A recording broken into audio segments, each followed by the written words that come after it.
eu tenho depressão bipolar tipo 2. Então, é uma doença que é muito difícil de lidar, cara. Muito difícil, assim. Para as pessoas que estão em volta te entenderem, tem que ser pessoas que realmente gostam muito de você e têm muita paciência. Por que tipo 2? Eu queria entender exatamente. Isso? É porque a bipolaridade tem níveis, né, de euforia e você pode passar muito tempo muito alegre ou muito depressiva. Eu descobri que eu tinha essa depressão bipolar. Depressão eu descobri há uns 4 anos, mais ou menos. Eu comecei a ficar muito para baixo, dormia muito, não queria sair da cama. Isso com 20, eu tenho 29, com 24 eu comecei a perceber que eu era muito explosiva também, muito explosiva. Tudo me irritava, As pessoas me irritavam. Às vezes no dia eu estava feliz, no mesmo dia eu ficava feliz e triste umas 20 vezes. Só que eu achava que aquilo era da minha idade. Só que eu comecei a perceber que falei, cara, isso é uma doença. Até então, não era muito falado isso. Eu nem tinha acesso, não sabia o que era. E aí, com o tempo, as pessoas me falaram, poxa, depressão já sabia. Pô, você não é bipolar? Você não é bipolar? Eu falei, será? Eu falei, não sei. Aí eu comecei a pesquisar, a ler, tal. Aí, com 25, foi minha primeira consulta no psiquiatra. Que eu até falava, na época eu achava que psiquiatra era de doido. Todo mundo tem um negócio assim, né? Quem vai pro psiquiatra é doido. Eu tinha esse negócio. Eu falei, eu não sou doida. Aí eu comecei a ver, eu falei, poxa vida, não tem nada a ver com psiquiatra, é coisa de doido. Pelo amor de Deus, eu preciso me tratar. Devia ter feito antes, Devia ter ido antes. Aí psicólogo pra mim não adiantava. Aí eu comecei a me consultar É legal que a gente tá indo, tipo, num lugar, né? A gente tá falando, assim, né, da TV, agora ótimo. de bipolaridade. Meu Deus, eu sou isso, loucura. Você não sabe, a gente conversou aqui na Semana dos Namorados, a gente recebeu vários casais. E veio a Sorvetão e o Conrado. E a gente fez o podcast inteiro com uma pergunta, que foi: como vocês se conheceram? 3 horas. Nossa, Por eles quê? contarem. Sério? Porque a gente Juro. ia abrindo novos Porque eles falavam porque assim, eu achei que então. era só história. Não, foram indo pra outros Não, campos. é que assim, eles iam, tipo... Então, porque daí a gente... daí a gente foi fazer um show não sei onde. Inclusive, nesse show, aí... A Xuxa. Bro, entendeu? E eles Eu não se... adoro. Aí eles ficavam assim, caramba, a gente não consegue. Parecia How I Met Your Mother, sabe? Que não chega, nunca. Aí acabou o podcast e falou, então, enfim, não sabemos como vocês se conheceram. Volta semana que vem. Não, é Foi sério. tipo isso. Eu sei que a gente ria muito, eles ficavam assim, cara, a gente não consegue. Aí eles já estavam incomodados. A gente falava, mas a gente tá amando. Continua, tá incrível. Foram 3 horas deles contando. E eles só responderam essa pergunta. Aí eles chegaram, a gente falou, A gente ama essas ramificações. como vocês se conheceram? E aí teve uma hora que eu até falei, gente, é um podcast de uma pergunta só. E eles, cara, eu não acredito, a gente não consegue responder. A gente Gente ama do assim. céu, mas eu sou assim... Prossiga. Mas é maravilhoso. Na vida, maravilhoso. quando uma pessoa começa com um assunto comigo, eu falo 30 coisas, depois eu volto no primeiro assunto que voltou no último, a pessoa fala, calma, aonde você tá? O que você tá falando? O meu áudio WhatsApp, você não se entende nada. Onde eu te perdi, né? Meu Deus! Eu parei 3 quadros atrás. Eu não tô... Eu fico mal comigo mesma, depois eu não me entendo. Eu falo, eu não sei nem que o assunto, onde era mesmo?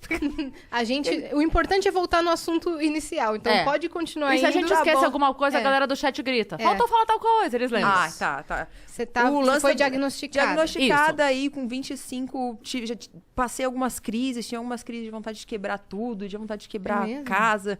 Às vezes eu queria só quebrar a cozinha inteira. Eu falei, gente, isso não é Do nada? do nada. Eu falei, isso não é um ser humano, não. Eu falei, só um bicho. Eu falei, o que é isso? Eu falei, meu Deus, preciso me cuidar. Aí fui no psiquiatra e ele conversou comigo umas 2 horas, me explicando o lance químico, né? O que falta de química, o que chega com dificuldade no meu cérebro para eu ter todo esse problema, esse sentimento. Então ele me explicou de uma forma bem racional, tentei entendê-lo ali. E aí aceitei um tratamento.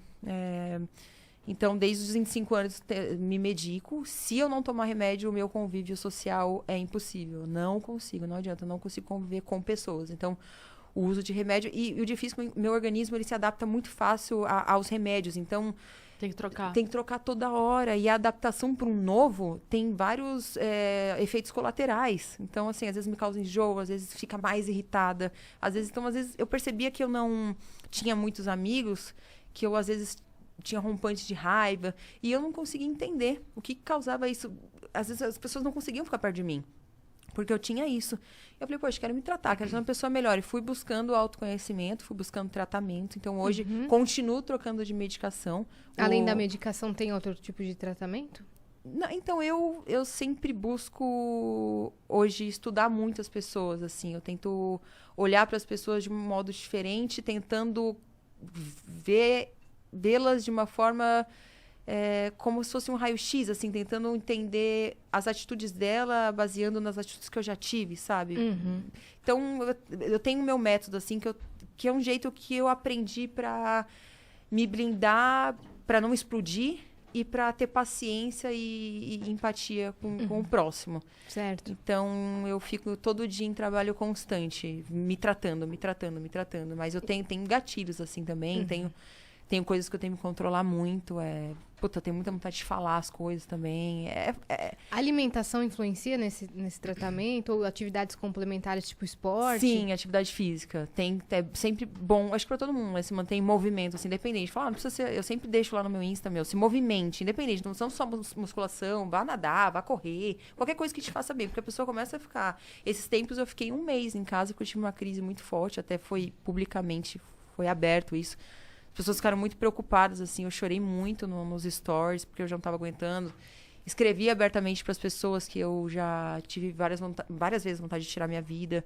Eu deixei isso bem claro para as pessoas, porque às vezes elas olham ali pelos stories e minhas fotos, acham que minha vida é perfeita.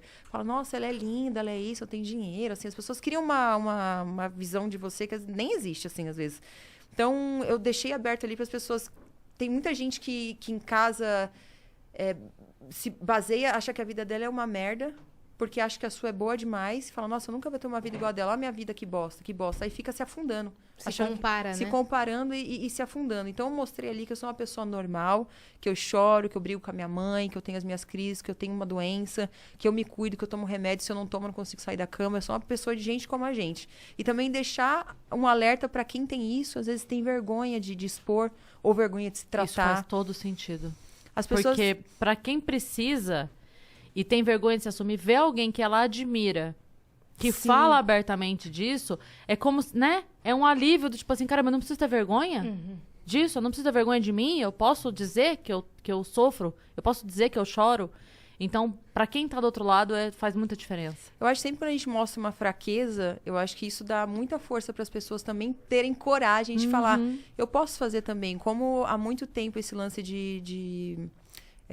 do abuso, né, que eram feitos com as mulheres, que ocorria, muitas mulheres ficavam muito caladas, elas tinham vergonha, elas sofriam um abuso físico, mental, qualquer tipo. E elas sentiam vergonha de expor.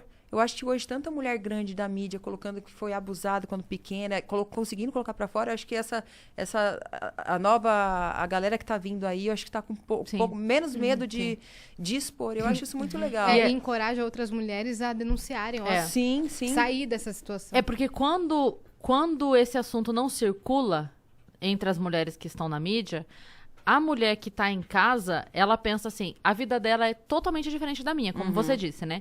Então, se eu digo que eu sofri qualquer tipo de violência, psicológica ou física, eu estou me distanciando mais ainda daquela pessoa que tem a vida que eu quero viver. Sim. Então, se eu assumir que eu tenho este problema, eu tô mais distante ainda da vida perfeita daquela pessoa. Sim. Quando a pessoa vai e fala, não, eu passo por isso, ela fala, opa... Então, de repente, eu sou mais próxima dela do que eu pensava. Sim, de repente, não existe esse abismo que eu achava que tinha entre as nossas vidas. Eu reforço todo dia, deixo aqui, aproveitar aqui, muita gente escutando.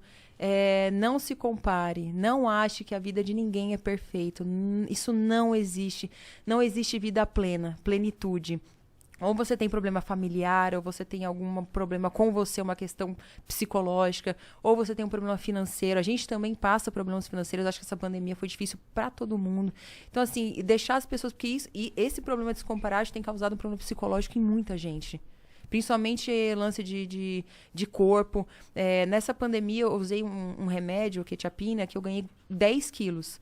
E eu acho que esse movimento de aceite o seu corpo como tem que ser, tá tão forte também, que eu sempre mantive assim, corpo na academia, porque eu vim da época do pânico. E a gente sabe como era aquela era, né? Hoje eu acho que um programa desse não teria mais o sucesso que teve. Eu acho que ele não se encaixa mais nos padrões, né, de hoje em dia. Mas naquela época, eu sempre me cuidei. Fui pra academia não pra manter o corpo perfeito, mas para me exercitar. E minha mãe e meu pai sempre tiveram uma genética de serem muito magrinhos.